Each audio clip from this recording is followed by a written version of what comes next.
So this was my VW Grand California 600 7 months ago when I bought her, and this is what she looks like now.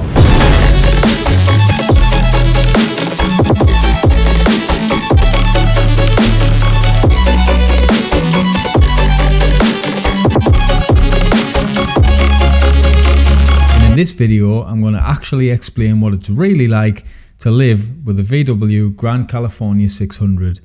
And to be totally honest with you, it's definitely not sunshine and rainbows.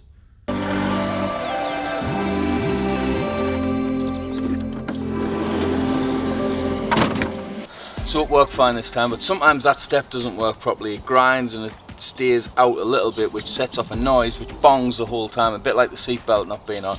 So that's a pain in the arse. So the outside temperature is cold. You've pulled up in your camper van, you've arrived, you've got 110 litres to have a nice hot shower. But if the temperatures drop low enough, Frost Protect kicks in, dumps all of your water out, even though your water tank's in the van, and Frost Protect doesn't actually cover you from frost damage under warranty.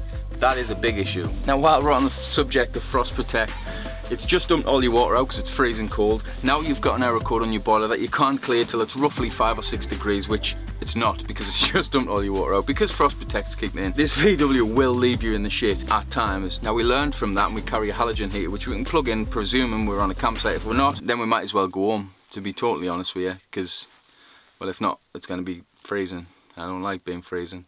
I've got 2 coats on, I'm inside the camper van in my garden at the minute.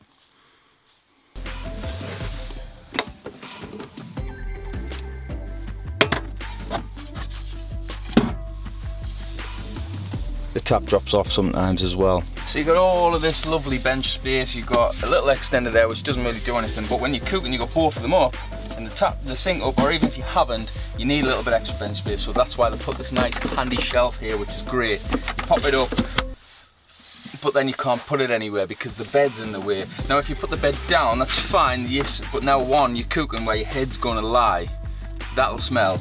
Then also you've got some cupboards up here, which you can get at, these ones, you can get at these when the bed's up. When the bed's down, if you're a little bit short, you're not reaching them back ones, you're just not.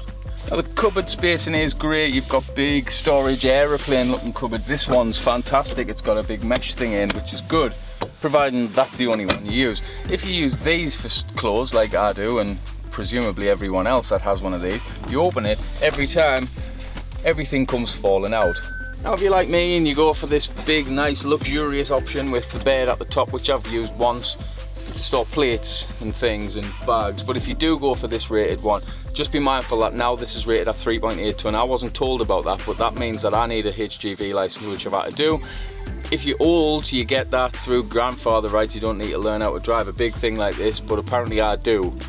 So just be mindful of that. So when you're in one of these, you're spinning your seat around loads and you're sliding backwards and forwards and stuff, because that's essentially how you get this seat to turn around, and it's a pain in the arse, but anyway, you get it turned around, that's good. The issue is, my runner's snapped on this seat. Now I don't know, this was a showroom model, so this could have been kicked to hell, it probably was.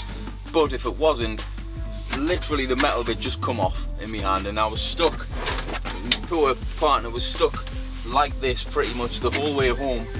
One of the good parts about the Grand California is it's got two gas bottles. Unless you haven't, because you can't buy them, there's a shortage of them, or at least there was when I bought this, and I didn't get any with the van. So I had to drive roughly about 4 hours to go and buy 2 of these bottles halfway down the country, because loads of people had them, but they wouldn't swap as one, because you need to swap, and I didn't have one to swap. So it's night time, it's pitch black, and everybody would love to crawl under the bed, open this in limited space, get in here, find the fuse for the water pump, take it out, because you get this noise, just goes on non-stop. Yeah, that, it's annoying. Now what that is a faulty water pump, and this one's got it. It's been in twice to get repaired.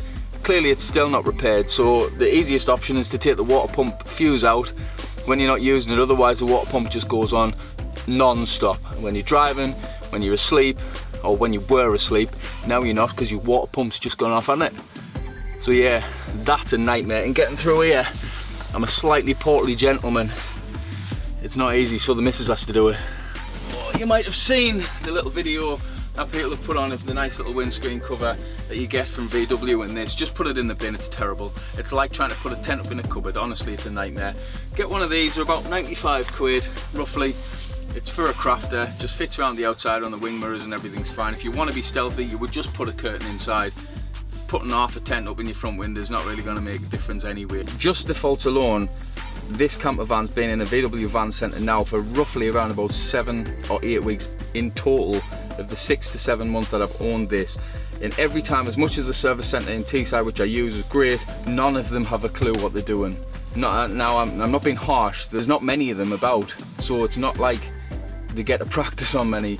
He even said himself a lot of the time it's just us googling stuff the same way you will be, and he even recommended joining forums because that's where some of his other customers have learned how to fix things themselves. Now that brings us on to the main question of this, which is, do I regret buying the Grand California? Now that just depends really, because for me, my personal reasons for buying the Grand California is because I thought, well, regardless of what goes wrong, when it goes wrong, you're just as close to a VW van centre as you are to anything else. There's always one everywhere. They're everywhere across the country, they're all the way across Europe, and I thought, I can get whatever problems come up fixed. I'm not that handy or technical myself, and if I was, some of these issues I probably could have fixed myself, but that's not why I bought the Grand California, and I think that'll be why a lot of people would buy the Grand California, is because they think, oh, if anything goes wrong, VW make it all, they'll be able to fix it and everything will be fine. So if that's the reasons you're looking to buy one of these, for me personally, I would say don't. What I would suggest is to just go for whatever suits you best. Now, if that means getting a conversion from a company, if you trust that company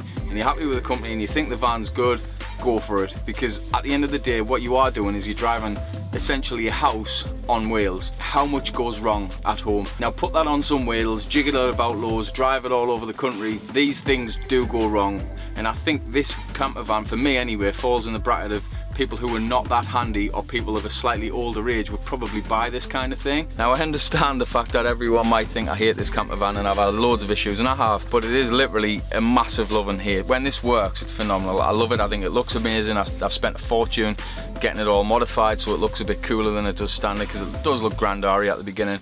I think it drives like a VW, which is, you know what you're getting. It's a nice comfortable drive. There's no issues with it. It's got adaptive cruise control.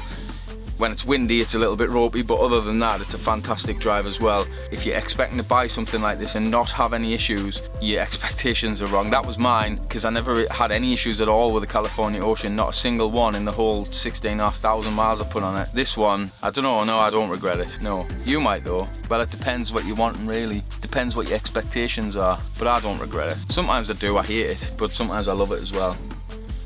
It's complicated.